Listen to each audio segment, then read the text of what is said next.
Hey everyone, Professor Hank here. So today we're going to talk about lists in Python. So let's dig right in. All right, so let's start off with a couple of definitions. So first off, a container. Container, we use that to group related values together. Now, what is a list? A list is a container, and we create it by surrounding a sequence of variables or literals with square brackets. Now, an element is a member of the list. And since a list is a sequence, the items within the list are ordered by position, the elements are, and that position starts with 0. And we'll use index to access individual elements of the list. So let's see how we can create a list and access elements of that list. So we're going to have a name for our list, an identifier. So maybe we'll call that values. And then we're going to assign to values a list. So we're going to have that square bracket, and we're going to place inside of those square brackets the values that we want to group together. So we could do something like, say, 8,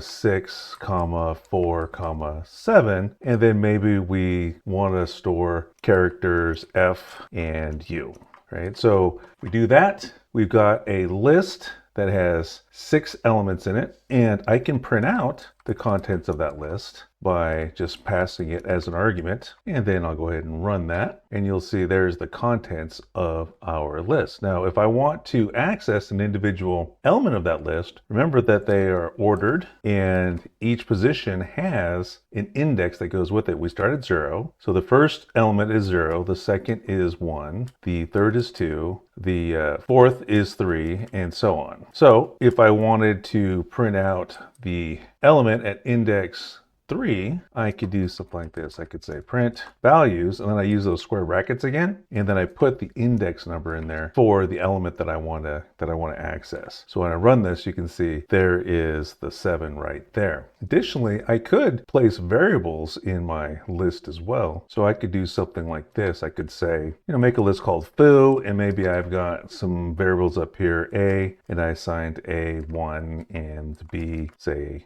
hello. So if I want to create a list, I can say foo equals, I square brackets again, and then I can put the A and the comma B in there. And then if I print out my foo list, then you're going to see that we've got the 1 and the hello because it's printing out the contents of the list. And what's the list? Variable A, which contains 1, and variable B, which contains hello. So you can see there's the 1, and then there's the hello. So can I update the elements of my list? Yes, that's easy to do. I'm going to use the name of the list, so let's say values, and then I'm going to specify what I want to update. So maybe I want to update that 7, maybe I want to change that to a 5. So then I would just specify index 3, and then I would update that to 5, and then if I print out the updated list, then you're going to see that that 7 has now become a 5.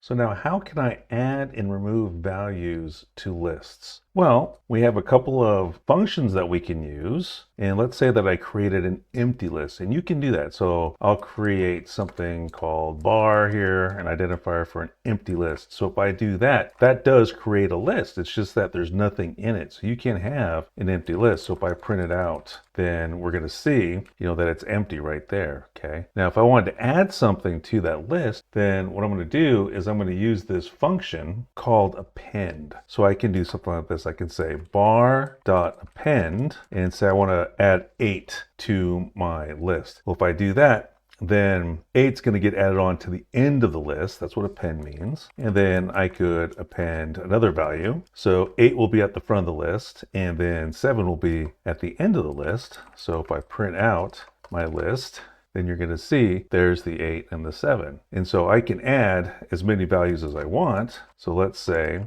that I wanted to add 8, 6, 7, 5, and I print that out, right? So there's our 8, 6, 7, 5. Now, if I want to remove a value, I can use either the pop or the remove method. And what the pop does is that pop will remove a value at a given index. So if I do bar.pop, and then I want to get rid of, say, the 6, then I would do 1 there. And then if I print out bar again, then you're going to see that the 6 is gone, right? Now, there's also a default value for doing a pop. So if I was to simply leave the parentheses empty there and run that, you're going to see that it took off the last value by default. And then let's take a look at how remove works. So if I put inside the parentheses the exact thing I want to remove, so let's say I want to get rid of the 6. So I would put 6 inside of there. Then it's going to search through the list, and the first incident of 6 that it comes across, it's going to remove that. So if I remove the 6 and then I print bar again, you're going to see that the 6 is gone. So let's finish up by taking a look at some useful functions that you can apply to lists. So let's say that I created a list that I'll refer to as nums, and I'm just going to have integers in there, 8, 6, 7, 5, 3, 0, 9, and I want to see how long the list is. I can use len and pass to len the name of the list, and that's going to print out how many items are in the list. So we're going to see that there are 7, right? Because 8, 6, 7, 5, 3, 0, 9, that's 7 values. So we can concatenate lists. So let's say that I did new nums equals 5, 1, 0, and I wanted to join them together. I can do that. I can say something like new list, and I'll do equals new nums plus nums. And so that's going to create a new list that contains 510 at the beginning and then 8675309 at the end. So we'll print out the new list to see